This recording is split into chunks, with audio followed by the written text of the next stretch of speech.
Welcome. Thank you very much. God bless you.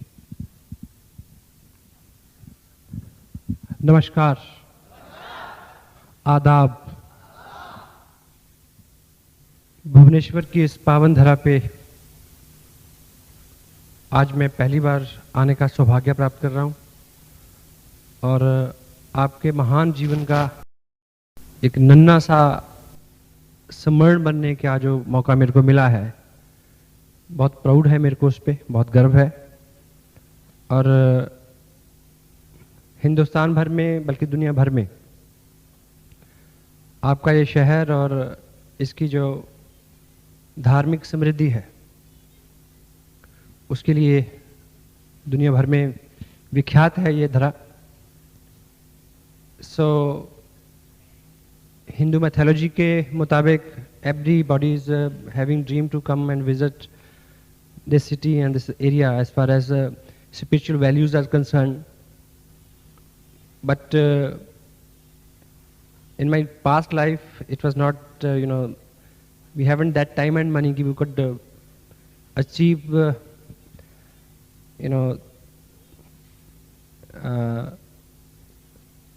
this type of opportunity to visit this place. But luckily, this RCM business, it makes dreams come true. कि business के माध्यम से मेरे को यहाँ आने का मौका मिला. And I can extend my serious gratitude towards the people जिनकी वजह से ये business मेरी ज़िंदगी में आया. Mr. सुरेंद्र वत्स, मुकेश कुठारी, कैलाश जी, भगचंद जी छावरा, तिलोक जी और बहुत बहुत अच्छे दोस्त जिनके साथ एक परिवार की तरह से हम इस बिजनेस को आगे बढ़ा रहे हैं. Mister Sanjeev Goenka, JP Mishra and Anoop Shekhawat and lot other people. So by background I am architect in botanical landscapes. Being journalist, I am working with the Lotman newspaper from North India. And my wife, she is working as an officer with the administration, state government. जिस परिवार से मेरा ताल्लुक है उसमें most of the family people have chosen as career being settled in abroad. Family में सभी लोग जो हैं, हमारे यहाँ ट्रेंड है कि यूरोप में या अमेरिका में जाके सेटल होना वो बेटर मानते हैं, इसलिए फैमिली में सभी लोगों ने वही चुना. लेकिन मेरा बचपन से कोई इरादा नहीं था इस तरह का, क्योंकि मेरे बहुत सारे विश्वास हैं. उनमें से एक ये है कि सारे जहाँ से अच्छा हिंदुस्तान हमारा. पिछले लगभग 12-13 साल से me and my wife we are pulling our careers and whatever a middle class people admire and do, in the same boat we are selling like you people. But luckily this business came in our life and it changed our life. जो लोग America में settle हैं, मेरे बहुत सारे दोस्त हैं, 3 brother हैं और बहुत सारे रिलेटिव हैं. पिछले बहुत सालों से मेरे पास, पूरी फैमिली के पास ये अपॉर्चुनिटी है ओपन कि any time I can migrate to overseas to settle over there. But it was not my desire of inner core. जैसे मैंने बोला कि I am willing to stay in India only. So यहाँ काम करते हुए एक चीज़ का ज़रूर कमी महसूस होता रहा आज तक कि यहाँ रह के हम कितना भी अच्छा काम करें, हम उतने पैसे नहीं बना सकते जितने वो लोग बनाते हैं जो बाहर सेटल हैं, अमेरिका में या यूरोप में. तो अपने काम को करते हुए हमेशा इस चीज़ की तलाश रही कि ऐसा हम क्या करें कि हम यहाँ रह के अच्छा पैसा बना सकें. मेरा जो ट्रेडिशनल बिजनेस है उसमें हमने बहुत मेहनत की. एक प्रोजेक्ट जिस प्लॉट पे हम रन कर रहे थे, करीब 2 करोड़ रुपए की उसकी वैल्यू है. 20-25 लोग एम्प्लॉय, लाखों रुपए का इंफ्रास्ट्रक्चर, हमारा पूरा calibre, academics, circle, ration, goodwill, everything we have invested. पर कभी भी उस तरह का आउटपुट हमें नहीं मिला. तो हाँ, ये ज़रूर है कि अगर आप कोई ड्रीम आपके दिमाग में हो और उसके लिए आप हमेशा सोचें, तो प्रेजेंट कंडीशन जो होती हैं वो कभी भी मैटर नहीं करती। हमारे साथ दिक्कत क्या है कि जब भी हम कोई बड़ी चीज सोचते हैं तो उसके आगे हम प्रेजेंट टाइम की जो स्थितियां हैं उसकी हर्डल लगा देते हैं। हेलो, मान लीजिए आप एक नौकरी कर रहे हैं 8,000 की, और एकाएक आपको ख्याल आया कि जो आपका पड़ोसी है उसने मर्सिडीज कार खरीदी है। क्योंकि हम अपने जैसे लोगों को देख के प्रेरित होते हैं मोस्ट ऑफ द टाइम। आज से पहले आपने कभी मर्सिडीज का ख्वाब नहीं देखा था। आपका पड़ोसी जो कि आप जैसा है, आसपास है, इसलिए उसने कार खरीदी तो आपको ख्याल आया कि मैं भी क्या मर्सिडीज कार खरीद सकता हूं। ये ख्याल है, ख्वाब है।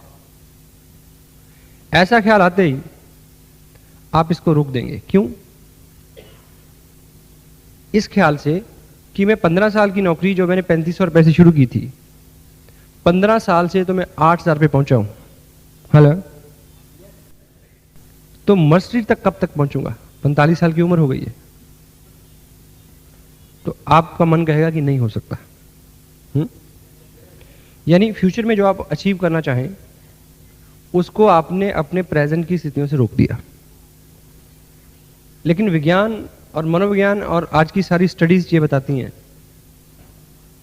कि यदि आप ड्रीमर हैं, उसके बारे में सोचते हैं, हाथ पांव हिलाते हैं, कर्म करते हैं, तो फैक्ट्स कभी भी काउंट नहीं करते। नेवर। सो पिछले 12-13 साल के अपने करियर में मैं बहुत संतुष्ट था, क्योंकि मटेरियल को लेके बहुत ज़्यादा आकांक्षाएं नहीं थी हमारी। मैम की जॉब है, अच्छी जॉब है, अच्छी सैलरी है, मेरा काम अच्छा था, एवरेज था, जितनी ज़रूरत थी उतना तो ज़रूर था। और पेरेंट्स और फैमिलीज़ की तरफ से कभी ऐसी कोई चैलेंज नहीं था, कोई लायबिलिटी नहीं थी। रादर जब भी अगर कोई बड़ी ज़रूरत पड़ती तो हमें वहाँ से कोई भी हेल्प कभी भी मिल सकती है, ऐसा हमेशा से रहा। लेकिन पिछले कुछ सालों से बहुत फ़र्क महसूस कहाँ होने लगा कि जो हमारे भाई बंद जो बाहर फॉरेन में सेटल थे, उनके और हमारे बीच जो आर्थिक फाइनेंशियल जो फ़र्क था वो बहुत बढ़ रहा था। मसलन उनमें से बहुत कई दर्जन लोग हैं, उनमें से कोई ना कोई हर साल छुट्टी आता था, 1 महीने की, 20 दिन की।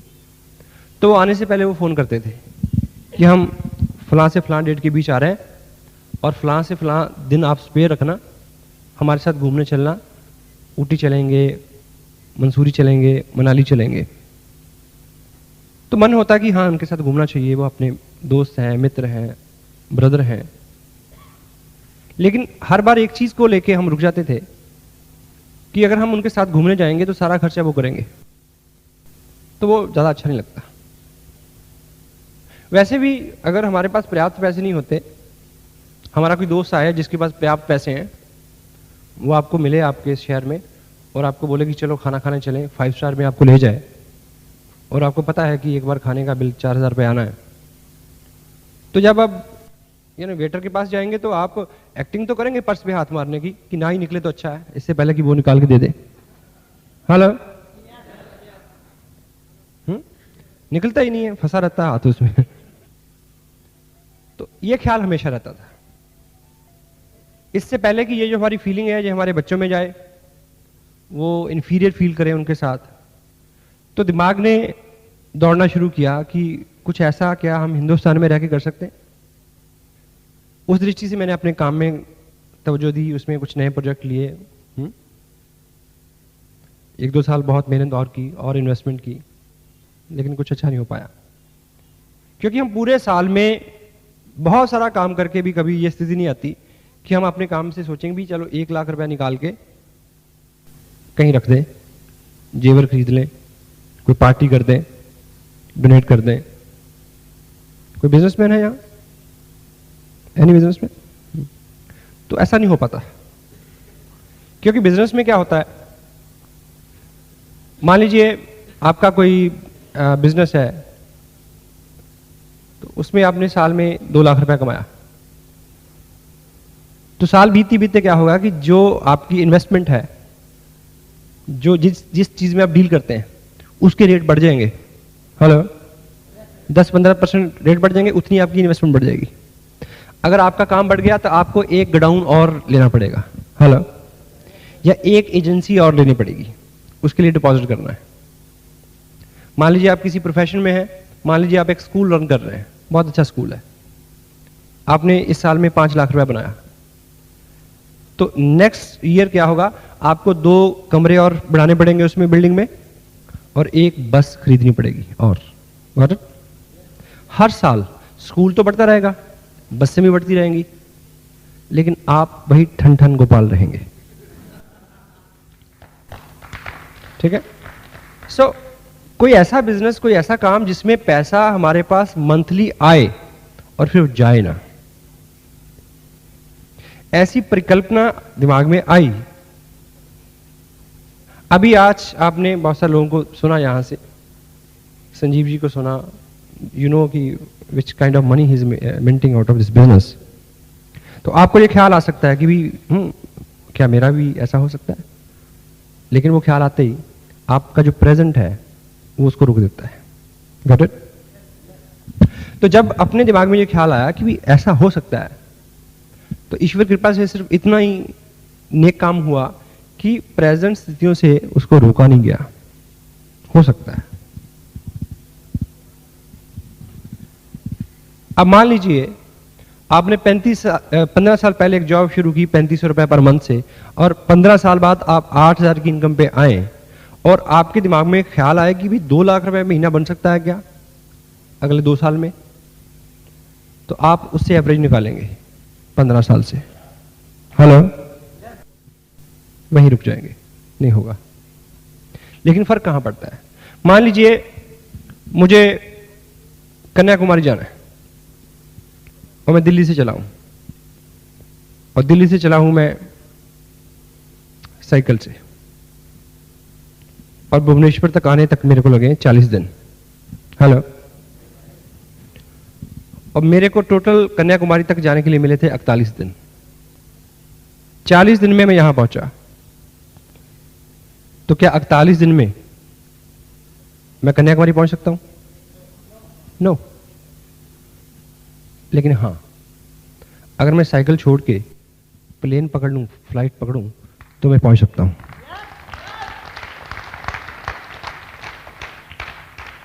क्यों? क्योंकि जब हम आरसीएम बिजनेस जैसी किसी परिकल्पना की तरफ जाते हैं, तो हम अपना व्हीकल बदलते हैं। Got it? ये बिजनेस जो है, इसका डिजाइन जो है वो किसी और तरह से हुआ है। कार का डिजाइन एक अलग तरह से होता है। कार को अगर हम, एक ऑर्डनरी कार हो तो वो 110 पे भागेगी। हेलो, एक और अच्छी कार हो तो वो 160-70 पे भाग सकती है। और बहुत सुपर गाड़ी हो तो वो 220 तक जाएगी। अगर एक बहुत अल्टीमेट गाड़ी बनाई जाए और उसके लिए अल्टीमेट स्पेशल रोड बनाई जाए, तो वो 250 तक, 300 तक भाग लेगी। जब 300 पे सुई आ जाएगी तब भी वो भागेगी तो? हेलो, उड़ेगी तो नहीं? नहीं। क्यों? क्योंकि उसका डिजाइन ऐसा है। लेकिन एक और वाहन है जिसका डिजाइन थोड़ा अलग होता है, ऐसे करके 2 हाथ उसके निकले होते हैं, उसके नीचे भी टायर होते हैं, उसमें भी पेट्रोल डलता है, उसको भी सड़क पे भगाया जाता है। लेकिन उसका डिजाइन कुछ ऐसा है कि जैसे ही वो 70, 75, 80 की स्पीड पे आता है, उड़ जाता है। क्यों? उसमें पेट्रोल का दोष नहीं है, टायरों का दोष नहीं है, जो लोग उसमें बैठे हैं उनकी भी कला नहीं है, उसका डिजाइन ऐसा है। तो आपकी क्षमताएं जो है, ऑफ कोर्स उसका डिजाइन सिर्फ भागने तक का है, आप भाग सकते हैं, 2 टांगे, कैलिबर है, सबकी सीमा है। उसी कैलिबर को आप पूरा इस्तेमाल करने के बाद 15 साल के करियर में आप 8, 10, 15 हज़ार तक आए। क्योंकि आप जिस चीज के, जिस व्हीकल में आप भाग रहे हैं, वो सिर्फ आपको भगा सकता है। जो लोग बिजनेसमैन हैं उनसे अगर मैं प्रश्न अगर पूछूं, मान लीजिए वो एक महीने में 2 लाख रुपए की सेल करते हैं और वो सुबह 9 बजे अपने शॉप पे आते हैं, शाम 9 बजे तक रहते हैं और रोज सुबह भगवान के आगे धूप बत्ती करते हैं। किस लिए? कि उनका बिजनेस और बढ़े। यही करते हैं या कुछ और करते हैं? हाला दिन दुगनी रात चौगुनी तरक्की हो। आप उनको ये बताएं कि 2 लाख की सेल के लिए वो 12 घंटे काम करते हैं, चौगुनी भगवान ना भी करे, दुगनी भी कर देगा तो 24 घंटे काम करना पड़ेगा। ये तो शुक्र है कि भगवान सारी बातें मानता नहीं है। Got it?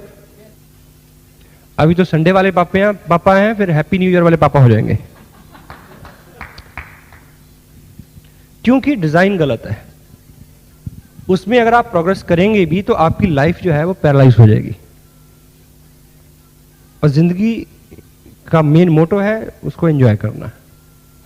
यानी आपके पास जब मुंह में दांत हो तब आपके पास गुड़ मूंगफली सब कुछ हो, और जब आपके पास गुड़ और मूंगफली हो तो आपके पास दांत हो। Got it? नहीं तो उल्टा होता है, जब दांत होते हैं तो गुड़ नहीं होता। हेलो। सो आज एक करियर शुरू किया आपने 20 साल पहले, 15 साल पहले, उससे आप 15 हज़ार की पे आए। अगर आपको कोई दूसरा करियर बताया जाए जिसमें आप 15-20 हज़ार की पे आ जाए और 15 साल बाद, तो वो आपके किसी काम का नहीं है। आपको आसियान बिजनेस के बारे में आज अगर यहाँ कोई सूचना दी गई है कि यहाँ कुछ होने वाला है, उसकी विशेषता ये है कि 2 साल में उतना काम हो सकता है जो आप 15 साल में कर नहीं सके और अगले 45 साल में कर नहीं सकोगे, यहाँ 2 साल में हो सकता है। लेकिन उसके रास्ते में जो आने वाली चीजें हैं उसके बारे में कुछ संक्षेप बातचीत आपसे करने का मन है मेरा। आप तैयार हैं? आप इस हॉल में बैठे हैं। यस। और इस हॉल में अभी जो हो रहा है और अभी जो होना था, ये 2 महीनों से लोगों को, 1 महीने से लोगों को सूचना है या नहीं है? और जितने भी लोग यहां बैठे हैं, लगभग 100 लोग होंगे अभी, प्रत्येक व्यक्ति ने एक 100 व्यक्ति को बताया होगा। यस और नो? और लोग नहीं आए। और बहुत सारे लोगों के चेहरे यहां उतरे हुए देख रहा हूं मैं। उनको लगता है कि 100 लोगों को बुलाया था, एक ही आया। एक सच्चाई है, इसको हमें समझना होगा। और आपको समझना है, आपको, जो बाहर है उनको नहीं। Got it? सबसे पहली अड़चन क्या है बिजनेस में? आपको पता होना चाहिए कि आप क्या हैं, आप क्या कर रहे हैं, आपको कहां जाना है। केवल ये। इस बिजनेस में आपको बताया गया होगा कि you need 2 good people, right और left, and yourself is third, a good upline is 4th one, hello, a senior upline 5th one and 6th one and 8th one and so on, up and down. If you find 2 people, you need another 2 in their down, yes, and you need another 4 in their down. Lot many things, lot many people. But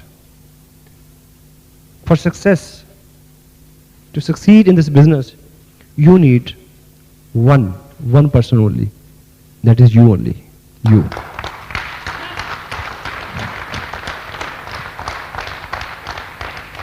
अब आप यहां आके बैठे हैं, आपने समय निकाला, आपको जानना है कि सच क्या है। Don't worry. एक आदमी, उसको कभी अचानक कोई प्रॉब्लम होगी, उसको वहम हो गया कि वो चूहा है। चूहा क्या? चूहा, रैट, माउस। हो जाता ना कभी किसी आदमी को। जैसे आरसीएम में आने से पहले हर आदमी को वहम होता है कि वो बहुत 30 मार खाए हैं, कि उससे ज्यादा अकल किसी को नहीं है। तो उसको वहम हो गया कि वो चूहा है। तो जब उसको जब प्रॉब्लम हो गई, तो उसमें क्या था कि वो जब भी कभी बिल्ली को देखता था, वो दुबक के छुप जाता था। आप समझ रहे मैं क्या बोल रहा हूं?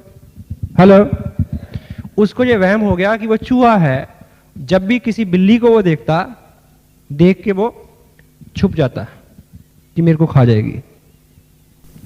ये प्रॉब्लम बढ़ती गई और बढ़ गई और बढ़ गई, यहां तक बढ़ गई कि सबको पता चल गया। उसको डॉक्टर के पास, साइकेट्रिक के पास ले जाया गया, उसको प्रॉपर ट्रीट किया गया, काउंसलिंग की गई उसकी।